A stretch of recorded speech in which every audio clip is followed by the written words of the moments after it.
kata kullu dalam bahasa Arab itu min alfadhil umum.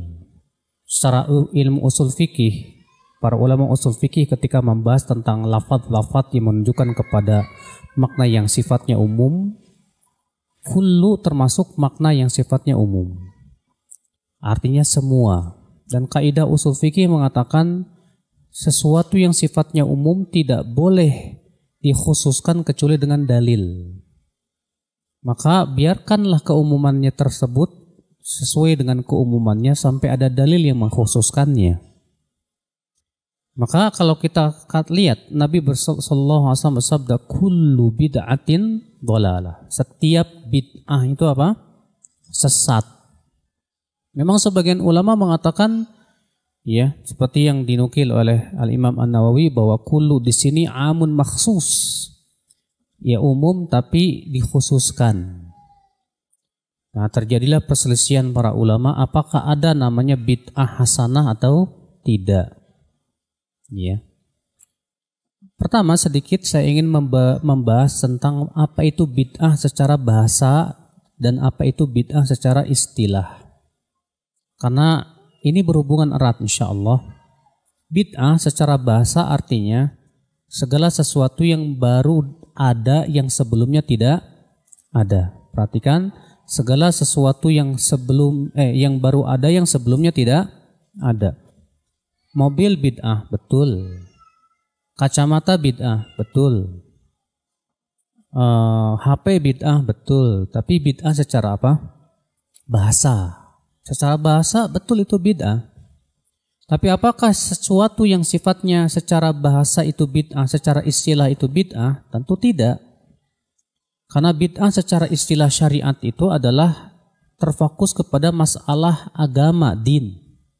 Makanya Imam Asy-Syatibi rahimahullah ketika mendefinisikan bid'ah beliau berkata begini, ibarah an tariqatin fid dini mukhtara'ah tudahi syar'iyyah yuqsadu bisuluki 'alaiha al-mubalaghatu fi ta'abbud lillahi subhanahu.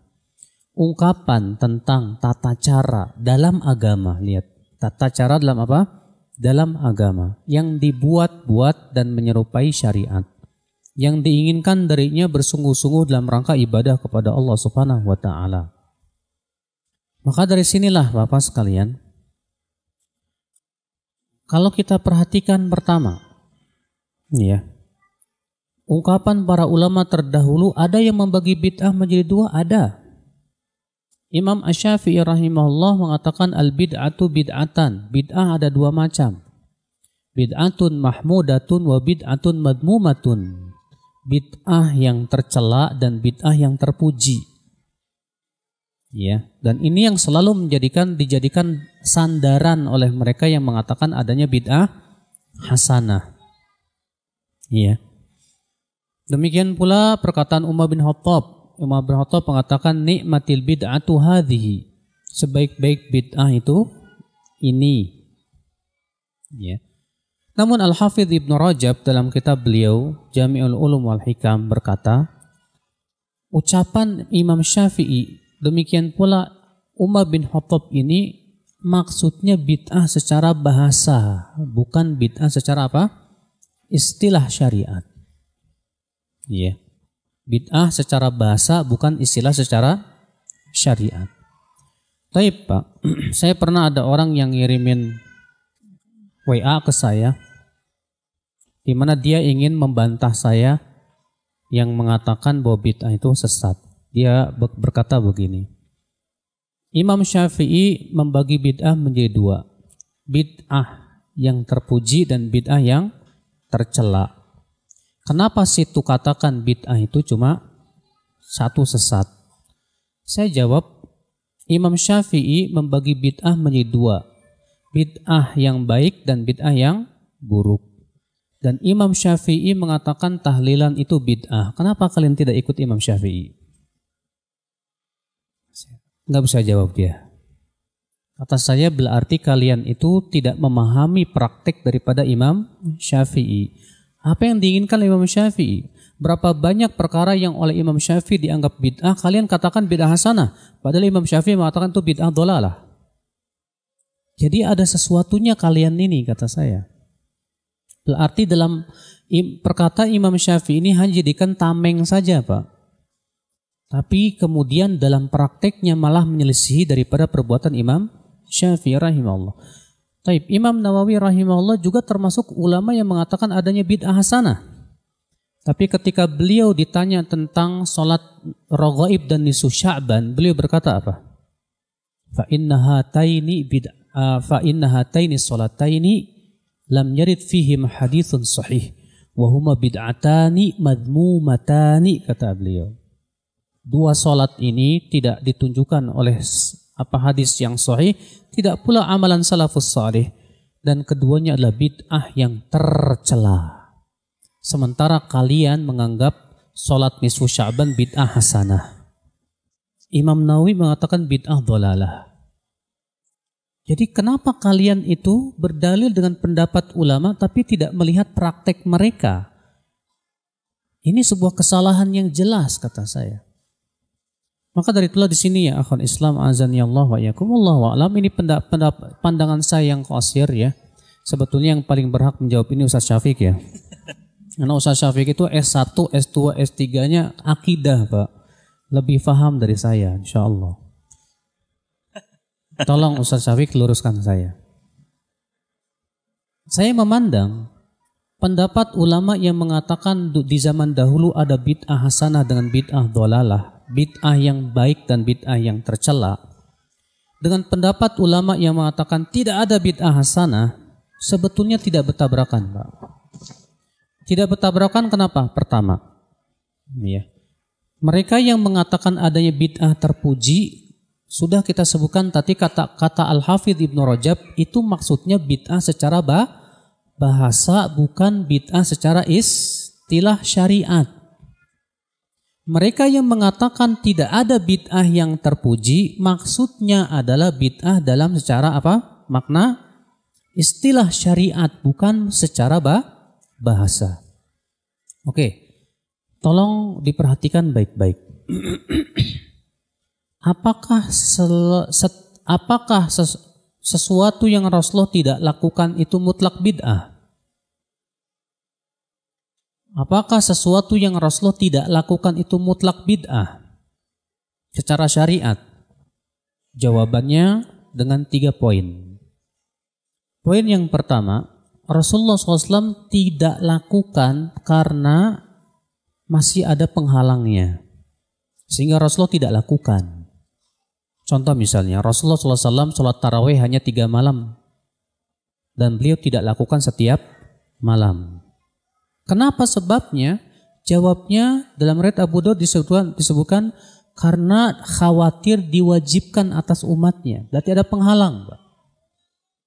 Maka di zaman Umar bin Khattab, beliau melakukan sholat tarawih berjamaah setiap malam. Dan Umar mengatakan ini sebaik-baiknya bid'ah. Sholat tarawih tidak bid'ah.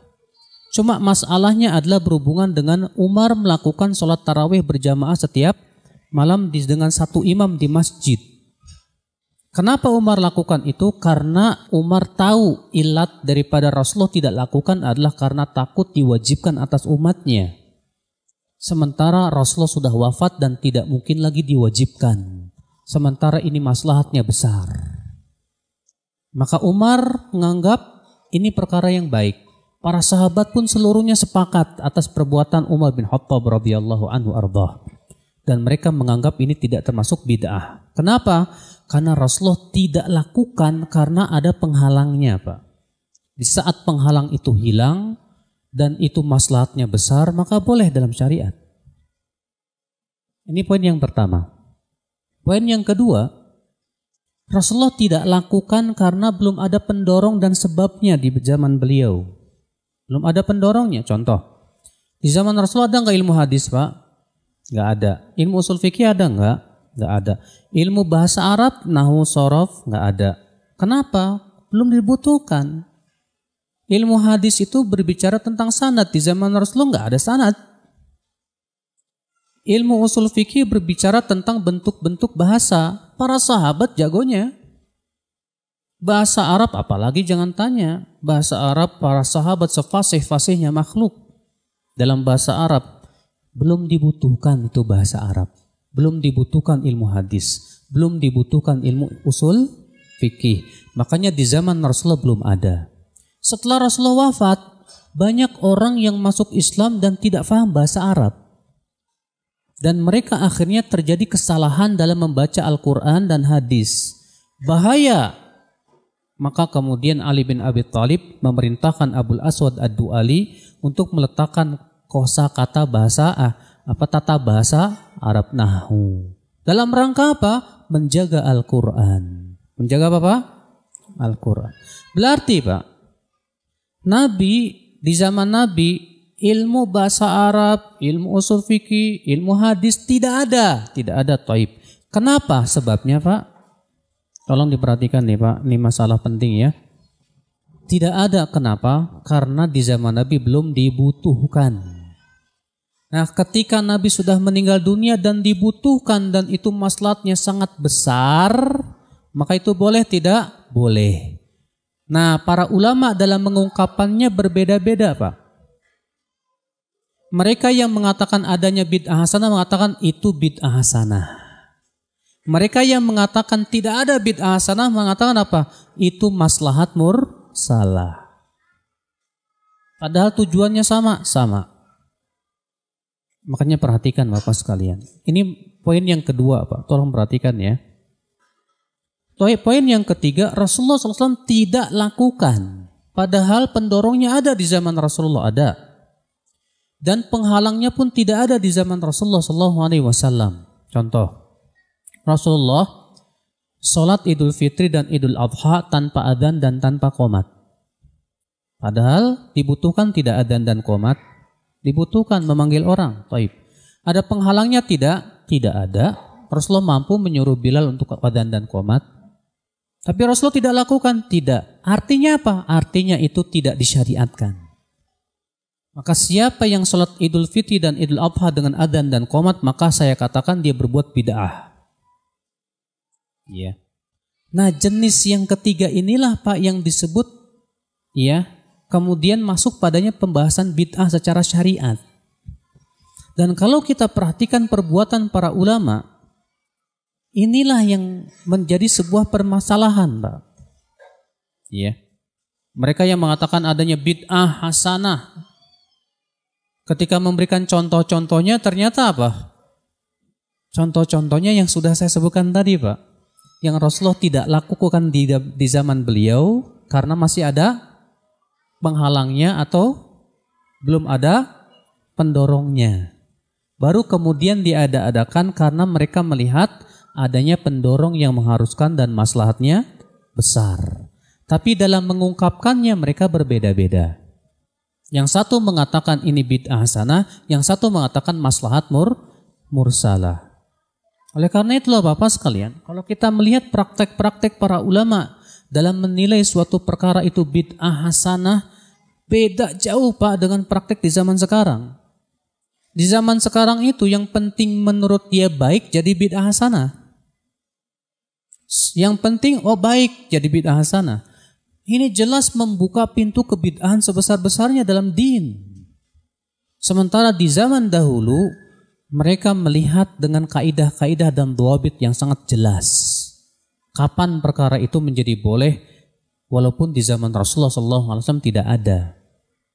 Maka dari sinilah saudaraku ikhwatul Islam a'azzani Allah wa iyyakum ya, bahwa ternyata poin pertama perkataan Umar bin Khattab, Imam Syafi'i dan para ulama yang mengatakan adanya bid'ah yang baik itu Pak, itu maksudnya bid'ah secara bahasa, bukan secara istilah. Yang kedua, poin yang kedua, ternyata para ulama seperti Imam Syafi'i yang membagi antara bid'ah hasanah dengan bid'ah yang terpuji dan bid'ah yang tercela, ternyata di dalam prakteknya tidak sesuai dengan praktek yang ada di zaman sekarang. Sudah saya berikan contoh tadi. Imam Syafi'i mengatakan maktam itu termasuk perkara yang bid'ah, tercela. Bahkan dalam kitab I'anatut Talibin, Syarafatul Mu'in di jilid 2 halaman 165, jelas tegas di situ disebutkan bahwasanya maktam, berkumpul-kumpul di keluar kematian itu termasuk perkara yang bid'ah. Ya, bid'ah yang makruhah kata beliau. Nah ini ternyata tidak dilaksanakan oleh mereka. Berarti prakteknya berbeda. Nah disinilah saudaraku ikhwatul Islam azani Allah wa iyyakum. Ini pembahasan sebetulnya panjang ya masalah bid'ah. Namun mungkin supaya lebih jelas lagi dan mungkin juga Ustadz Syafiq akan berikan tambahan-tambahan yang lebih. Afadhal Ustadz. Silakan Ustadz, ada tambahan? Oh enggak ada, sudah katanya Ustadz. Udah habis.